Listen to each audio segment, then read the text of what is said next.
तो आज हम लोग रेजिस्टेंस के अलग अलग फैक्टर्स पे बात करेंगे। वो सारे फैक्टर्स जिस पे रेजिस्टेंस, एक कंडक्टर का रेजिस्टेंस डिपेंडेंट होता है।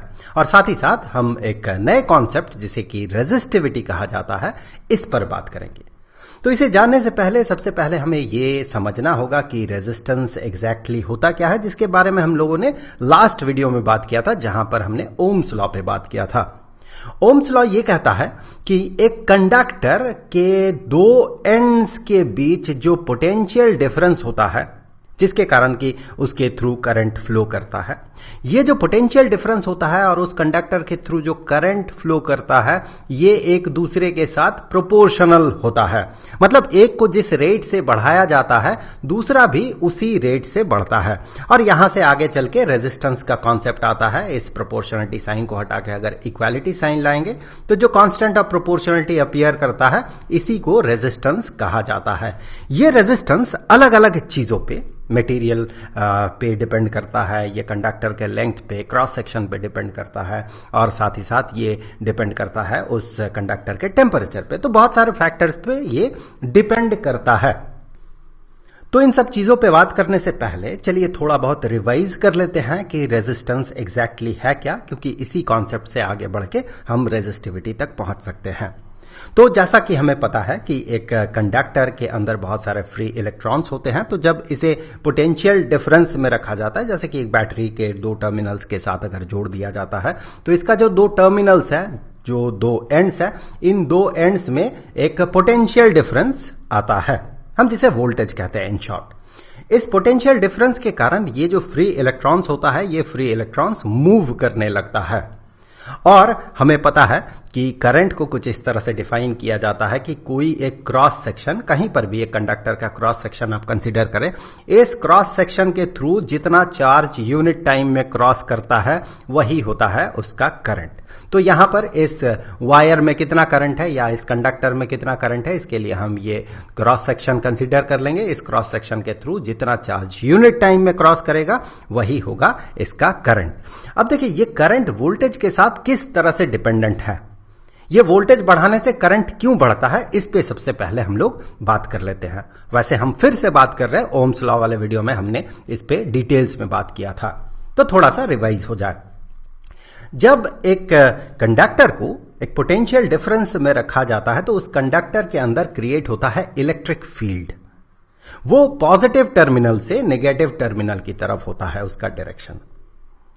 और इलेक्ट्रिक फील्ड इलेक्ट्रॉन्स पे, इन फ्री इलेक्ट्रॉन्स पे फोर्स अप्लाई करता है इलेक्ट्रिक फील्ड के अपोजिट डायरेक्शन में, क्योंकि ये जो इलेक्ट्रॉन्स है, ये सारे इलेक्ट्रॉन्स नेगेटिवली चार्ज्ड होता है, और हमें पता है नेगेटिव चार्ज पे इलेक्ट्रिक फील्ड के अपोजिट डायरेक्शन में फोर्स अप्लाई होता है। एक वीडियो में हमने इलेक्ट्रिक फील्ड पे डिटेल्स में चर्चा किया है, उस वीडियो का लिंक आपको डिस्क्रिप्शन बॉक्स में मिल जाएगा, यहां पर सजेस्टेड वीडियोस में भी आपको मिल जाएगा, वहां क्लिक करके आप उस वीडियो को देख सकते हैं। अब देखिए, एक पार्टिकल पे अगर फोर्स अप्लाई हो तो उस पार्टिकल पे क्रिएट होता है एक्सेलरेशन, और यही एक्सेलरेशन इन इलेक्ट्रॉन्स पे एक स्पीड, वेलोसिटी प्रोवाइड करता है, जिसके एवरेज वैल्यू को हम ड्रिफ्ट वेलोसिटी कहते हैं। हम ये कह सकते हैं कि ये सारे फ्री इलेक्ट्रॉन्स ड्रिफ्ट वेलोसिटी से एक डायरेक्शन में मूव करता है, जिस डायरेक्शन में हम कहते हैं कि इलेक्ट्रॉनिक करंट सेटअप हुआ है, और कन्वेंशनल करंट उसके ऑपोजिट डायरेक्शन में माना जाता है। ये सारी बातें हमने इलेक्ट्रिक करंट के फंडामेंटल वीडियो में बात किया था। अब देखिए, जब वोल्टेज को इंक्रीज किया जाता है, जिस रेट से वोल्टेज इंक्रीज होता है, उसी रेट से इलेक्ट्रिक फील्ड भी बढ़ता है। जिस रेट से इलेक्ट्रिक फील्ड बढ़ता है, इलेक्ट्रॉन पे अप्लाइड फोर्स भी उसी रेट से बढ़ता है, और फोर्स जिस रेट से बढ़ेगा, एक्सीलरेशन भी उसी रेट से बढ़ता है, और एक्सीलरेशन जिस रेट से बढ़ता है, ड्रिफ्ट वेलोसिटी भी उसी रेट से बढ़ता है। मतलब ये इलेक्ट्रॉन जिस स्पीड से मूव कर रहा, वो स्पीड, एवरेज स्पीड, वो भी उसी रेट से बढ़ता है। तो वोल्टेज को जिस रेट से इंक्रीज किया जाता है, ड्रिफ्ट वेलोसिटी भी उसी रेट से इंक्रीज करता है, हेंस करंट भी उसी रेट से इंक्रीज करता है। इसीलिए V, that mean potential difference, और करंट एक दूसरे के साथ प्रोपोर्शनल होता है। यहां पर देखिए, एक क्रॉस सेक्शन हमने कंसीडर किया। अब मान ले ये इलेक्ट्रॉन्स जो है एक सर्टेन ड्रिफ्ट वेलोसिटी से मूव कर रहा है, तो यूनिट टाइम में इस क्रॉस सेक्शन को जितना चार्ज क्रॉस कर रहा है ये इसका करंट है। अब वोल्टेज इंक्रीज कर देने से क्या होगा, अल्टीमेटली ड्रिफ्ट वेलोसिटी बढ़ जाएगा। देखिए इसका स्पीड बढ़ गया, इसका स्पीड बढ़ गया, मतलब ये जो क्रॉस सेक्शन है इससे अब ज्यादा अमाउंट में चार्ज इस क्रॉस सेक्शन को क्रॉस कर रहा है, मतलब करंट इंक्रीज कर जा रहा है। जिस रेट से वोल्टेज इंक्रीज करेगा उसी रेट से इलेक्ट्रिक फील्ड इंक्रीज करेगा, उसी रेट से इस पे लगा हुआ इलेक्ट्रॉन पे लगा हुआ फोर्स इंक्रीज करेगा, उसी रेट से इस पे एक्सीलरेशन इंक्रीज होगा और जिसके कारण ड्रिफ्ट वेलोसिटी क्रिएट होगा वो भी उसी रेट से बढ़ेगा, हेंस करंट भी उसी रेट से बढ़ेगा। सो इसीलिए कहा जाता है कि वोल्टेज और करंट जो है एक कंडक्टर के दो टर्मिनल्स के बीच का वोल्टेज या पोटेंशियल डिफरेंस और उसके थ्रू जो करंट पास हो रहा है ये दोनों एक दूसरे के साथ प्रोपोर्शनल होता है। प्रोपोर्शनलिटी साइन को हटाने से हमें कांस्टेंट ऑफ प्रोपोर्शनलिटी इंट्रोड्यूस करना पड़ता है। इस कंडक्टर के लिए यहां पर R जो है एक कांस्टेंट वैल्यू है जिसे इस कंडक्टर का रेजिस्टेंस कहा जाता है। हाँ, कुछ सेंस में हम इसे कांस्टेंट कह सकते हैं, वैसे ये चेंज हो जाएगा अगर इसका टेम्परेचर को चेंज किया जाए। सो फिक्स्ड टेम्परेचर में इस कंडक्टर के लिए ये वैल्यू जो है ये फिक्स्ड होता है, रेजिस्टेंस इसका फिक्स्ड होता है। यहां से अगर आगे बढ़े तो रेजिस्टेंस के लिए हम इक्वेशन बना सकते हैं, resistance is equal to voltage, दो टर्मिनल के बीच का पोटेंशियल डिफरेंस डिवाइडेड बाय उस कंडक्टर से पास होता हुआ करंट। अब यहां पर देखिए R जो है रेजिस्टेंस जो है, अगर वोल्टेज को हम फिक्स्ड रखें तो ये I पे दैट मीन करंट पे इनवर्सली प्रोपोर्शनल होगा। करंट ज्यादा मतलब रेजिस्टेंस कम, करंट कम मतलब रेजिस्टेंस ज्यादा। यहां पर एक सिंपल डेमोन्स्ट्रेशन से इस चीज को समझे कि यहां पर दो कंडक्टर्स है। देखें यहां पर पहले कंडक्टर से जो करंट पास होगा वो करंट ज्यादा है, पहले कंडक्टर से पास होता हुआ करंट ज्यादा है, दूसरे कंडक्टर से पास होता हुआ करंट कम है। यहां पर करंट ज्यादा है और दूसरे केस में करंट जो है ये कम है। दोनों सेम पोटेंशियल डिफरेंस में रखा गया है। चूंकि रेजिस्टेंस जो है ये होता है voltage divided by current, voltage दोनों ही केसेस में सेम है, तो करंट पहले केस में चूंकि ज्यादा है तो पहले केस में रेजिस्टेंस कम है, दूसरे केस में करंट कम है, इसीलिए रेजिस्टेंस दूसरे केस में ज्यादा है। तो इस हिसाब से हम कहेंगे इस कंडक्टर का रेजिस्टेंस जो है, इस कंडक्टर का रेजिस्टेंस कम है इसीलिए ज्यादा करंट इससे पास हो रहा, और दूसरे कंडक्टर का रेजिस्टेंस जो है ज्यादा है इसीलिए इससे कम करंट पास हो रहा है। अब देखिए ये जो रेजिस्टेंस है ये किन किन फैक्टर्स पे डिपेंडेंट है, अब हम ये देखने वाले हैं। तो यहां पर पहला फैक्टर आता है मटेरियल का, मटेरियल पे डिपेंडेंट होता है रेजिस्टेंस। यहां पर मान ले दो मटेरियल्स से बना हुआ कंडक्टर्स है, एग्जांपल के तौर पे मान ले एक आयन है और दूसरा है कॉपर फॉर एग्जांपल। तो चूंकि मटेरियल अलग अलग है तो उसमें number of free electrons in unit volume जो है ये अलग अलग होना ही है, क्योंकि मटेरियल अलग अलग है। जैसे कि कॉपर जो है ऑन एन एवरेज एक एटम एक इलेक्ट्रॉन को लूज करता है, फ्री इलेक्ट्रॉन बनाता है, जबकि जिंक जो है ऑन एन एवरेज दो इलेक्ट्रॉन्स को लूज करता है एक एक एटम और वो फ्री इलेक्ट्रॉन के तौर पे उसे डोनेट करता है। इस तरह से अलग अलग मटेरियल के लिए number of free electrons in unit volume ये अलग अलग होगा ही। तो यहां पर देखिए इस मटेरियल में यहां पर नंबर ऑफ फ्री इलेक्ट्रॉन्स हमें इस कंडक्टर में ज्यादा दिख रहा है, उसका डेंसिटी ज्यादा है, दूसरे में उसका डेंसिटी कम है। अब दोनों को सेम पोटेंशियल डिफरेंस पे रखा गया और हम मान लेते हैं कि दोनों के लिए ड्रिफ्ट वेलोसिटी जो है ये ड्रिफ्ट वेलोसिटी सेम है। ऐसा होने से इन दोनों में करंट में क्या डिफरेंस आएगा वो अभी आप देखें। तो जैसा कि हमने माना कि दोनों के लिए ड्रिफ्ट वेलोसिटी भी सेम है, ऐसा होने के बावजूद आप देखें ऊपर वाले कंडक्टर में इस क्रॉस सेक्शन से ज्यादा नंबर ऑफ चार्जेस या ज्यादा चार्ज पास कर रहा है और नीचे वाले कंडक्टर में कम चार्ज पास कर रहा, क्योंकि नीचे वाले कंडक्टर का जो इलेक्ट्रॉन डेंसिटी है यही बहुत कम है। तो यहां से ये क्लियर है कि भले ही बाकी सब कुछ हम सेम रखें, लेंथ हम कंडक्टर का सेम रखें दोनों ही केस में, क्रॉस सेक्शन भी दोनों का सेम हो और दोनों सेम पोटेंशियल डिफरेंस में रखा जाए, लेकिन मटेरियल अलग अलग होने से जो करंट है इसमें डिफरेंस आएगा। तो यहां से ये क्लियर है कि चूंकि इस केस में करंट ज्यादा है और इस केस में करंट कम है तो नीचे वाले केस में रेजिस्टेंस ज्यादा होगा, ऊपर वाले केस का रेजिस्टेंस कम होगा। इस तरह से जो रेजिस्टेंस है ये मटेरियल डिपेंडेंट होता है। अब दूसरा फैक्टर आता है लेंथ, कंडक्टर के लेंथ पे डिपेंड करता है उसका रेजिस्टेंस। यहां पर मैं आपको ये एग्जांपल दे सकता था कि एक रोड में बहुत सारे ऑब्स्टिकल्स है, इससे एक बच्चा पास कर रहा है, दौड़ते हुए क्रॉस कर रहा है। रोड जितना लंबा होगा बच्चा उतना बार ठोकर खा के गिरेगा, मतलब उसका स्पीड उतना कम हो जाएगा, इसीलिए उसका रेजिस्टेंस उतना ज्यादा होगा। तो ये तो स्टैंडर्ड 10th लेवल पे चीजों को याद रखने के लिए ठीक है, लेकिन ये प्रॉपर कॉन्सेप्ट नहीं देता है। इसमें बहुत सारे लूप होल्स है, प्रॉब्लम्स है, जिससे कि आगे बहुत सारे ऐसे सवाल आपके मन में आएंगे जो कि सॉल्व कर पाना फिर बहुत डिफिकल्ट होता है। इसीलिए चलिए प्रॉपर कॉन्सेप्ट जो है, एग्जैक्ट रीजन जो है, उसी पे डायरेक्टली बात कर लेते हैं। यहां पर जैसे कि हम बात कर रहे थे, पोटेंशियल डिफरेंस क्या क्रिएट करता है? पोटेंशियल डिफरेंस क्रिएट करता है इलेक्ट्रिक फील्ड। अब ये इलेक्ट्रिक फील्ड एग्जैक्टली होता कितना है, ये पोटेंशियल डिफरेंस पे किस तरह से डिपेंडेंट है, इस चीज को हमें समझना होगा, जो कि हमने करंट का माइक्रोस्कोपिक इक्वेशन में भी देखा था, उस वाले वीडियो में भी देखा था। कभी समय मिले तो वो वाला वीडियो आप जरूर से देख लीजिएगा, डिस्क्रिप्शन बॉक्स में उसका लिंक रहेगा। यहां पर देखें, दोनों टर्मिनल के बीच पोटेंशियल डिफरेंस V है। लेट से ये पॉइंट जो है V पोटेंशियल को इंडिकेट कर रहा है, और यहां से लेके यहां तक V पोटेंशियल डिफरेंस को इंडिकेट कर रहा है। मतलब ये वाला जो टर्मिनल है इस पोटेंशियल में है, और ये वाला जो टर्मिनल है ये इतना पोटेंशियल में है। अब पोटेंशियल को यहां से यहां पहुंचते हुए V का डिफरेंस होना होगा, मतलब पोटेंशियल को यहां से यहां तक पहुंचना होगा, बिल्कुल इस लाइन तक पहुंचना होगा। कितना लेंथ में? L लेंथ में ही उसे ये पहुंचना होगा। यहां से यहां तक का डिस्टेंस जो है ये L है, जो कि इस कंडक्टर का लेंथ है। यहां पर देखिए, ये जो ढलान है, ये ढलान इंडिकेट करता है इलेक्ट्रिक फील्ड को। तो यहां पर यह कहा जाता है कि इलेक्ट्रिक फील्ड जो है V डिवाइडेड बाय L के बराबर है। ये V डिवाइडेड बाय L, ये फ्रैक्शन इस वाले लाइन का ढलान को, स्लोप को इंडिकेट करता है। अब आप देखिए, अगर कंडक्टर का लेंथ बढ़ा दिया जाए लेकिन पोटेंशियल डिफरेंस अगर उतना ही रहे, तो अंदर के इलेक्ट्रिक फील्ड में क्या फर्क पड़ेगा? लेंथ को हमने अगर बढ़ाया तो ये जो ढलान है, ये ढलान अब कम हो जाएगा, स्लोप कम हो जाएगा, क्योंकि V तो फिक्स्ड है। L को हमने बढ़ाया तो फ्रैक्शन का क्या होगा? फ्रैक्शन घट जाएगा। तो ऐसे केस में इलेक्ट्रिक फील्ड अंदर रिड्यूस कर जाता है। तो अगर दो कंडक्टर हम कंसीडर करें, सेम मटेरियल से बना हुआ दो कंडक्टर है मान ले, और दोनों के बीच का पोटेंशियल डिफरेंस सेम है, तो ऐसा में क्या होगा? ऐसा में जो पहला कंडक्टर है, जो लंबा कंडक्टर है, उसके अंदर इलेक्ट्रिक फील्ड छोटा बनेगा और दूसरे में इलेक्ट्रिक फील्ड बड़ा बनेगा। अब इलेक्ट्रिक फील्ड छोटा बनने का मतलब क्या है कि फोर्स इस पे कम लगेगा, एक्सीलरेशन इलेक्ट्रॉन्स पे कम होगा और ड्रिफ्ट वेलोसिटी कम होगा।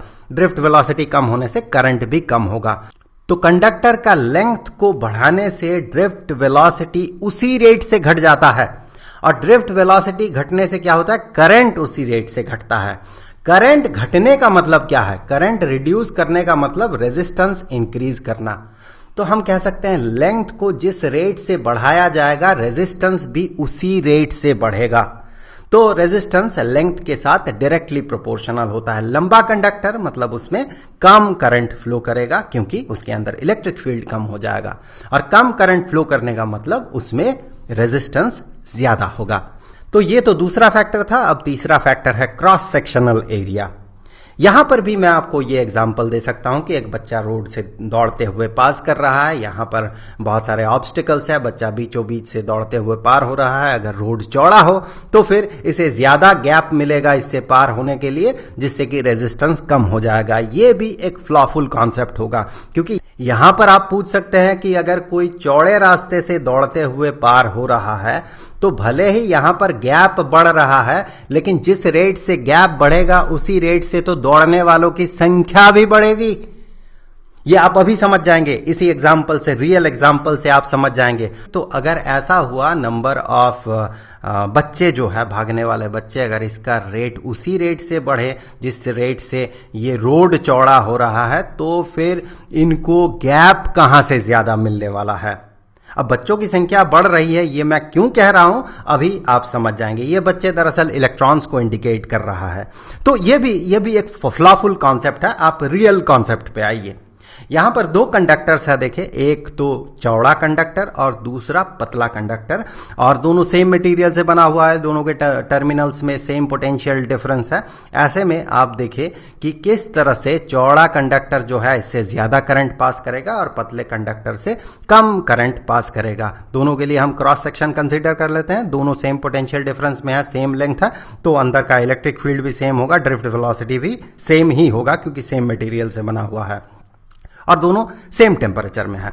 यहां पर गौर करें कि ऊपर वाले क्रॉस सेक्शन से नेचुरली ज्यादा चार्ज क्रॉस कर रहा है, नीचे वाले क्रॉस सेक्शन से नेचुरली कम चार्ज क्रॉस कर रहा है। क्योंकि ये चौड़ा है तो ज्यादा इलेक्ट्रॉन है, फ्री इलेक्ट्रॉन है जो कि इसे क्रॉस कर रहा है, ये पतला है तो कम फ्री इलेक्ट्रॉन से इसे क्रॉस करेगा। यहां पर देखें इसी चीज को हम इस तरह से इसके क्रॉस सेक्शन को देख रहे हैं। अगर कंडक्टर चौड़ा हुआ तो फिर देखें ज्यादा से ज्यादा फ्री इलेक्ट्रॉन जो है ये क्रॉस सेक्शन को क्रॉस कर पाएगा, और कंडक्टर अगर पतला होगा तो कम से कम फ्री इलेक्ट्रॉन यहां से क्रॉस कर पाएगा।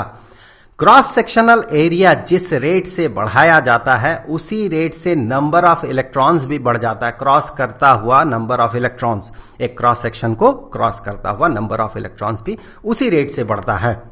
तो इसीलिए ये कहा जा सकता है कि ये जो करंट है ये करंट डायरेक्टली प्रोपोर्शनल होता है क्रॉस सेक्शनल एरिया पे, क्योंकि जितना ज्यादा क्रॉस सेक्शनल एरिया होगा उतना ज्यादा चार्ज क्रॉस करेगा। तो चूंकि करंट जो है ये क्रॉस सेक्शनल एरिया पे डायरेक्टली प्रोपोर्शनल है, तो हम कहेंगे रेजिस्टेंस जो है क्रॉस सेक्शनल एरिया पे इनवर्सली प्रोपोर्शनल है, क्योंकि करंट जितना ज्यादा होता है रेजिस्टेंस उतना कम माना जाता है। करंट जितना कम होगा रेजिस्टेंस उतना ज्यादा माना जाता है। तो यहां पर यह क्लियर है कि यहां इस केस में हम रेजिस्टेंस इसका कम कहेंगे, इस केस में रेजिस्टेंस हम इसका ज्यादा कहेंगे, क्योंकि पहले केस में करंट ज्यादा है और दूसरे केस में करंट कम है। ये तो तीसरा फैक्टर था। अब चौथे फैक्टर पे बात करते हैं जो कि है टेम्परेचर। टेम्परेचर को चेंज करते साथ रेजिस्टेंस में फर्क आता है। यहां पर देखिए ये जो एक्सीलरेशन के कारण ड्रिफ्ट वेलोसिटी क्रिएट हो रहा है इन पार्टिकल्स पे, ये ड्रिफ्ट वेलोसिटी एग्जैक्टली है क्या, किस वेलोसिटी को हम ड्रिफ्ट वेलोसिटी कहते हैं। यहां पर चूंकि इलेक्ट्रॉन्स पे फोर्स अप्लाई हो रहा है तो इलेक्ट्रॉन्स पे एक्सेलरेशन होता है। तो ये जो एक्सेलरेशन होता है ये कंटिन्यूअसली इलेक्ट्रॉन्स एक्सेलरेटेड नहीं होता है, बल्कि इसका मोशन जर्की मोशन होता है। मतलब कुछ देर ये मूव करता है, एक्सेलरेटेड रहता है, फिर कोई एटम इसे कैप्चर कर लेता है, फिर ये रिलीज्ड होता है, फिर मूव करता है, फिर कोई दूसरा एटम इसे कैप्चर कर लेता है। इस तरह से ये मूव करता है, एक्सेलरेटेड होता है, कैप्चर्ड होता है, फिर रिलीज्ड होता है, एक्सेलरेटेड होता है, कैप्चर्ड होता है। इस तरह से इसका मूवमेंट होता है। इसीलिए एक्सेलरेटेड होने के बावजूद इसके पास एक वेलोसिटी होता है, एवरेज वेलोसिटी होता है, जिसे कि ड्रिफ्ट वेलोसिटी कहा जाता है। यहां पर हम इसके लिए एक एग्जांपल कंसीडर करते हैं। दो बॉल्स हैं, मान ले, दोनों बॉल्स मूव करेगा, दोनों बॉल्स एक्सेलरेशन से, सेम एक्सेलरेशन से मूव करेगा, लेकिन कुछ देर मूव करने के बाद ये रुक जाएगा, फिर मूव करेगा, फिर रुकेगा, फिर मूव करेगा। इस तरह से ये आगे बढ़ेगा। जो पहला वाला बॉल है ये ज्यादा दूर तक या ज्यादा देर तक एक्सिलरेटेड होगा, फिर कैप्चर्ड होगा।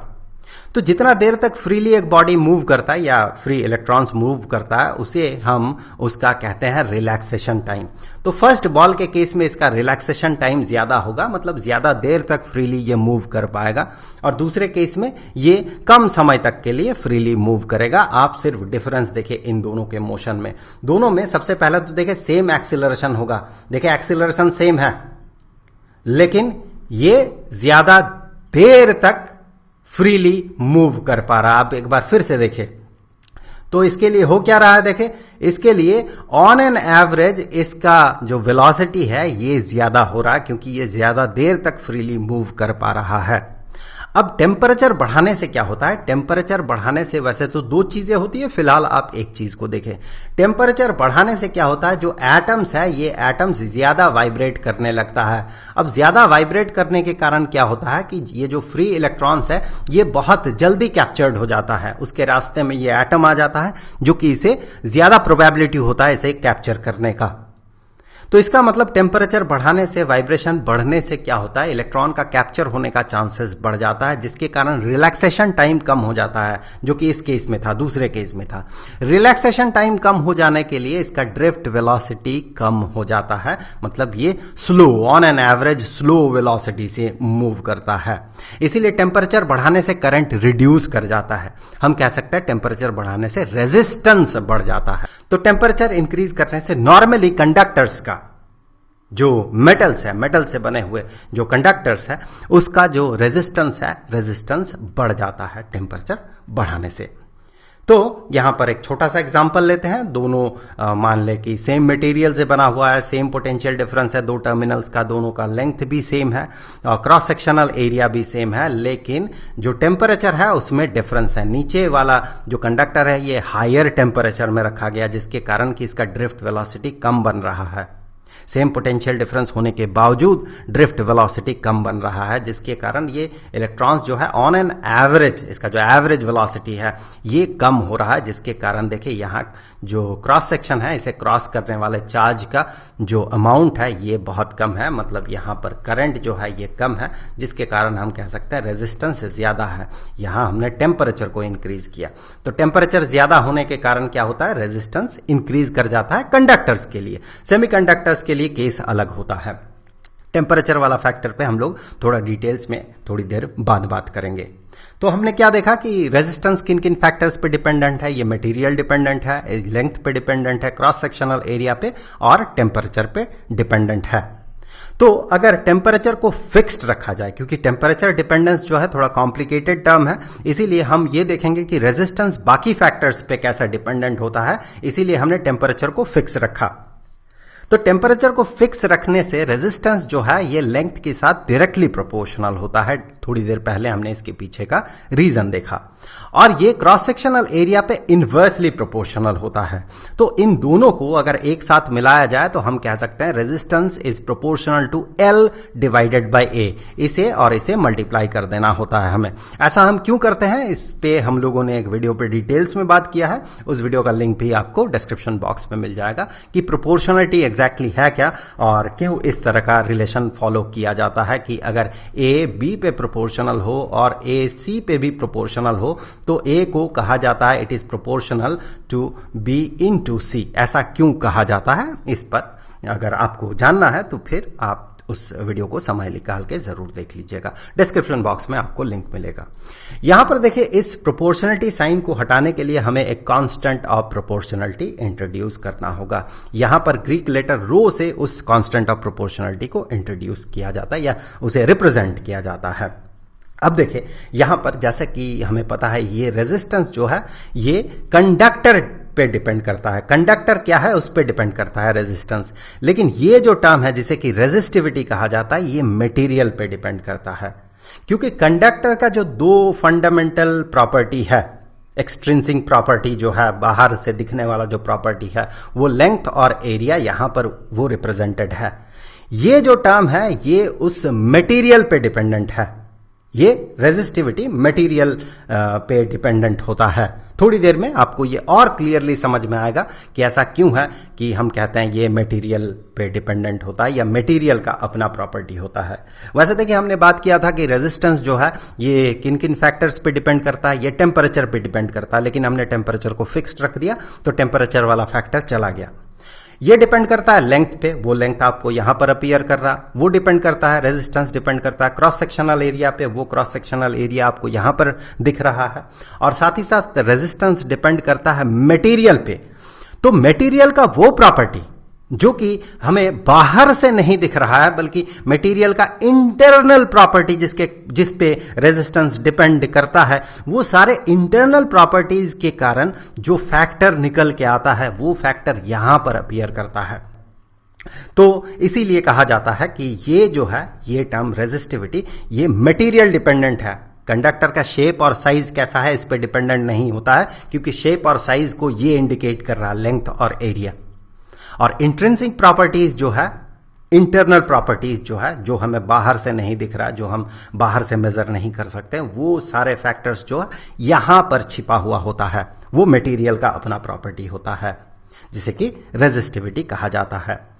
तो हम रेजिस्टिविटी को इस तरह से कह सकते हैं, जैसे रेजिस्टेंस को हम कहते हैं कि एक कंडक्टर का एक ऐसा प्रॉपर्टी जो कि इलेक्ट्रिक करंट को कितना रेजिस्ट कर सकता है इसे रिप्रेजेंट करता है, उसी तरह से हम रेजिस्टिविटी को कह सकते हैं, electrical resistivity.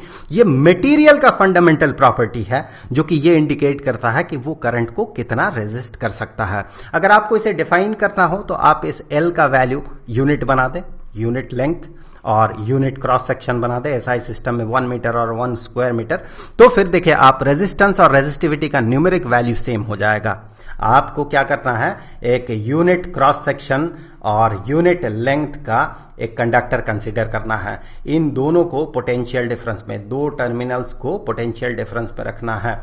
V potential difference में सपोज हमने रखा, तो फिर इससे जो करंट का फ्लो होगा, यहां से जो करंट का फ्लो होगा जिससे कि हम रेजिस्टेंस पता करेंगे, तो इस मटेरियल का या इस कंडक्टर का जो रेजिस्टेंस होगा, ये रेजिस्टेंस न्यूमेरिकली इस मटेरियल का, जिस मटेरियल से ये कंडक्टर बना हुआ है, इस मटेरियल के रेजिस्टिविटी के साथ बराबर होगा, न्यूमेरिकली दोनों बराबर होगा।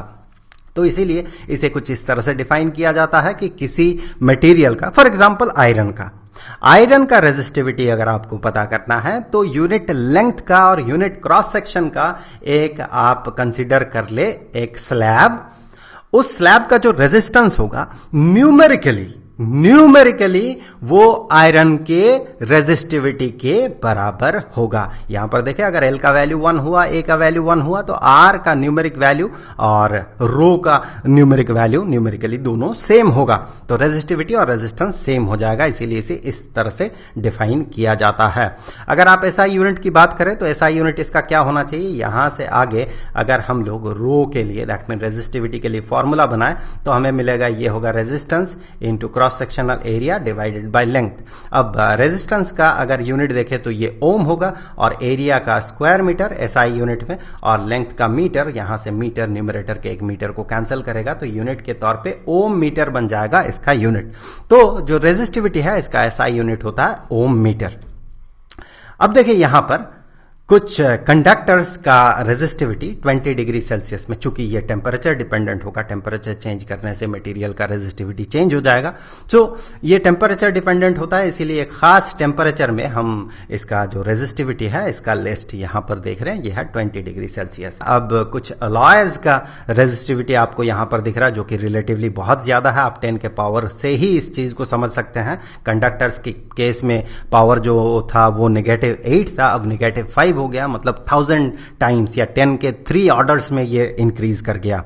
अब इंसुलेटर उस तरह का मटेरियल होता है जो कि करंट को बहुत बहुत बहुत ज्यादा रेजिस्ट करता है, इसका रेजिस्टेंस बहुत ज्यादा होता है और इससे करंट नेग्लिजिबली फ्लो करता है, ना के बराबर फ्लो करता है। आप इसके 10th ऑर्डर में ही आप इस चीज को देख सकते हैं। 10 के ऑर्डर में ग्लास का रेजिस्टिविटी अगर आप देखें तो ये 10⁻10 है।